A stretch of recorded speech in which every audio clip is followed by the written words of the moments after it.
윤석열 정권이 들어선 직후인 2022년 5월 두 사람은 각각 중앙지검 검사 직무대리로 발령받았습니까? 두 분한테 각각이라고 물었잖아. 각각. 예, 그부터 말씀드리겠습니다. 예, 발령받았습니다. 발령받았어요? 받은 걸로 직책이 기억됩니다. 뭐였어요? 직책.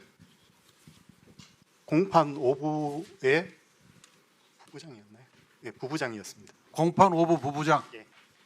마찬가지입니까? 같은 걸로 알고 기억하고 있습니다. 그 발령을 낸 주체가 누구였어요? 장관입니까? 총장입니까? 그 공문을 구체적으로 확인을 해봐야 되긴 할 텐데요. 뭐 좀 짧게.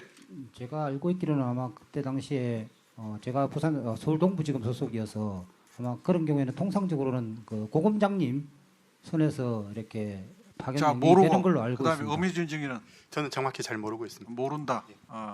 어디서 근무했죠? 저는 그때 서울 남부지검 중경단에 근무했었습니다. 아니 5월에 이제 직무명령 받고 직무대리 명령 받고 나서 공판 5부에 배속돼서 근무했었습니다. 중앙지검에 근무했어요? 예, 중앙지검 공판 5부. 몇 도실에서? 호실은 잘 기억나지 않습니다. 마이크를 가까이 강백신 대고 하세요. 호실은 잘 기억나지 않습니다. 강백신 증인은 제 지금 기억으로는 그때 공판 5부가 중앙지검하고 고검에 사무실이 있었고 고검에 있었어요. 그래서 그래서 저희들은 고검에 있었던 걸로 제가 기억이 고검 몇 층에? 그 호수까지는 정확하게 기억이 나지 않습니다. 아니 어미준 증인 고검에 있지 않았어요? 고검에 있었던 건 맞습니다. 고검에 있었죠. 예, 예. 하는 일은 뭐였죠? 그때 검사장이 지시한 여러 가지 현안 업무들을 했었습니다. 현안 일 업무가 뭐였어요? 여러 가지 현안 업무가 뭐였어요? 지금 정확히 여기서 가장 중요한 현안 업무가 뭐였습니까? 제가 말씀드리겠습니다. 그때 당시에 업무 지원을 갔었고요. 중앙검사장이 여러 가지 업무를 지시해서 그런 업무 강백신 증인 현안 업무가 뭐였어요? 가장 중요한 게 그때 당시에 이제 제가 조국 공판을 하고 있었고요. 그리고 뭐 그때 당시 대장동 사건, 중앙지검에서 수사 대장동 중인 사건 현안 기록 중에 검토했습니까? 안 했습니까? 대장동 사건 있어서 기록 검토했습니다. 대장동 사건 기록 검토했어요? 네, 그렇습니다. 어미준은 증인은 했습니다. 그것도 제가 담당한 업무 중에 하나였습니다. 그때 누구한테 그 지시를 받았습니까? 그 중앙검사장이 지시한 겁니다. 검사장이 직접 지시했습니까? 송경호 검사장이? 차장 통해서 했는지 뭐 직접 했는지 정확히 모르겠지만 하여튼 중앙검사장 지시로 검토한 건 맞습니다. 그 다음에 본인들이 검사들한테 지휘한 검사가 있습니까? 그때 당시에 저희들은 이제 위증죄가 적용되는 장입니다. 여기에. 네네. 중앙검사장 지시를 받아서 저희들한테 검토를 시켰기 때문에 저희들은 기록만 검토해서 보고했던 걸로 기억됩니다. 자, 따로 그 기록은 누구한테 받았어요?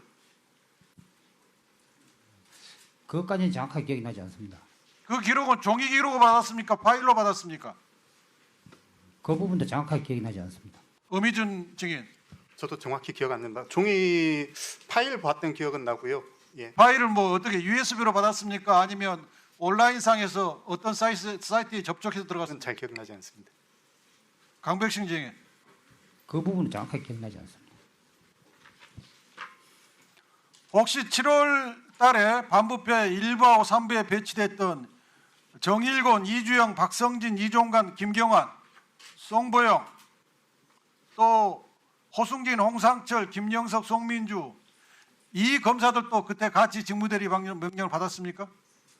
그 지금 말씀하신 검사들이 그때 아마 정기 인사 때 그 발령받았던 검사들인가요?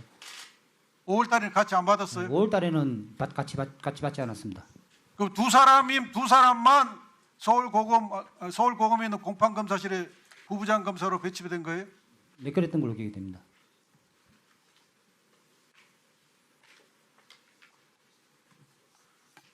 일단 들어가십시오. 정영환 증인 좀 나오실래요? 이기 수사팀이 이재명 당대표, 정진상 실장, 김용 부원장을 기소하기 전에 일기 수사팀과 협의를 하거나 일기 수사팀 의견을 물어본 적이 있습니까? 당시 1 수사팀장이었던 저와의 협의나 저에 대한 의견 공유 등은 없었습니다. 그러면 22년 5월 저 두 증인이 서울고검에 배치된 이후에 혹시 저 두 사람이 간부표 1부나 3부 검사들을 접촉하거나 3부 검사, 1, 3부 검사들한테 지시한 것을 알고 있습니까? 저는 그 부분에 대해서는 알지 못합니다. 검사들한테 보고받은 적은 없습니까? 예, 그렇습니다. 저 두 사람이 기록을 제공받았다는데 그 당시 기록을 1부하고 3부에서는 누가 보관하고 있었죠? 원본 같은 경우에는 저희 그 일부 내에서 검사실에서 양이 많았기 때문에 분산해서 보관했던 걸로 기억합니다. 그럼 원본은 파일 형태의 기록은? 저희가 그 오전에 말씀드린 것처럼 드라이브 형태로 그 공유할 수 있는 시스템이 있었기 때문에 거기 권한을 부여받은 사람들은 들어가서 확인할 수 있었습니다. 그러면 그 권한을 누가 줄 수 있죠? 기본적으로 수사팀장인 저라든가 당시에는 이제 뭐 차장이나 검사장이 계셨다고 하면 차장이나 검사장도 부여하실 수 그 있습니다. 사건의 주인 검사는 누굽니까? 수사팀장은 저였습니다. 그러면 주인 검사 말고 주인 검사 및 주인 검사의 지시를 받고 있는 1부하고 3부 검사들 말고 다른 검사들이 수사의 기밀이 있는데 그것을 아직 주인 검사가 아닌 사람들이 봐도 그게 적법한 겁니까? 그 부분은 당시 검사장이나 차장 등에 대한 상대로 확인을 해보셔야 될 것 같습니다. 저도 그 경위에 대해서는 알지 못합니다. 내가 볼 때는 그 불법 같은데 그 부분에 대해서는 좀 사실 수사 기록을 누가 함부로 볼 수 있겠어요? 그 부분은 사실 확인이 좀 더 필요할 것 같습니다. 우리 검찰청법에 부장검사는 부를 지휘 감독한다고 돼 있어요. 부의 지휘 감독은 수사 기록 관리 또 포함하거든요. 근데 정용환 부장의 허락 없이 차장이나 검사장이 아무런 성량이나 양해도 구하지 않고 기록을 볼 권한을 줬으면 그건 정용환 부장의 권한을 침해하는 것이고 불법으로 보이는데 어떻게 생각하세요? 그 부분은 조금 더 사실관계 확인이 필요한 것 같습니다. 나중에 또 다시 묻겠습니다. 예, 수고하셨습니다. 정용환 부장님은 22년 7월까지 계시지 않았습니까? 예, 저는 22년 7월 초까지 근무했습니다. 22년 7월 초까지 대장동 사건 맞지 않았습니까? 1차 수사팀장이었습니다. 네. 수사팀장이셨는데 어미중 강백신 두 사람은 22년 5월에 와서 직무 대리로 그 자료를 보았다고 지금 답하지 않습니까? 네, 그렇게 답변하시는 것으로 확인했습니다. 네. 이게 가능합니까? 그 경위에 대해서는 조금 더 사실관계 확인이 필요한 것 같습니다. 법무부 장관님, 예, 우리 그 1수사팀장님은 22년 7월까지 수사팀장이었고 어미중 강백신 두 사람은 22년 5월에 윤석열 대통령이 되고 난 뒤 와서 이 수사 자료를 모두 검토했다고 하는데 이게 가능합니까? 예, 제가 뭐 검사 생활을 안 해봐서 정확히 모르지만 공판부 검사로 직무대리 발령이 났는데 예, 그 당시 이게 뭐 공판 진행이 어떻게 되는지 정확히 모르겠지만 다른 사건들을 기록 검토하고 열람하는 게 적법한지는 좀 검토를 해봐야 될 것 같습니다. 공판부 검사 직무대리로 발령이 났다 이런 말씀이시죠? 네네.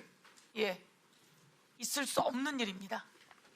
있을 수 없는 일이라 법무부 장관님께서 이 부분에서 무엇에 문제가 있는지 살펴주실 것을 예, 요청합니다. 뭐 고검 저 인권침해 TF에도 철저히 점검하도록 하겠습니다. 예, 네, 자료 요청 1분 주십시오.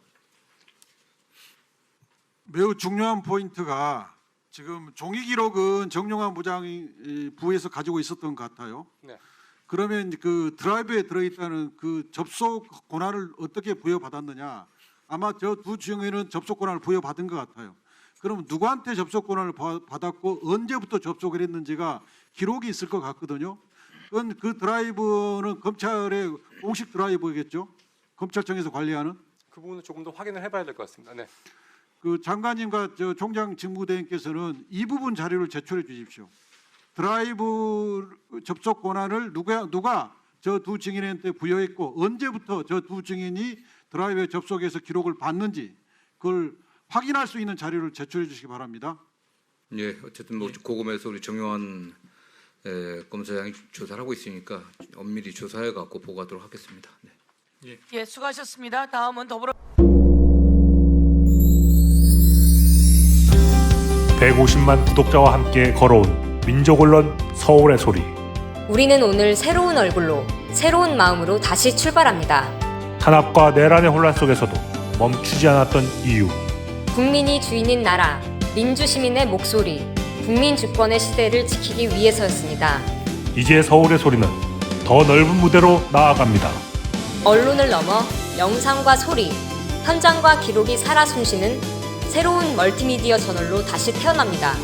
진실을 말하고 거짓을 바로잡으며 시민과 함께 만드는 언론. 그 사명과 각오를 마음에 새기며 서울의 소리는 오늘 또 한 번 새롭게 출발합니다.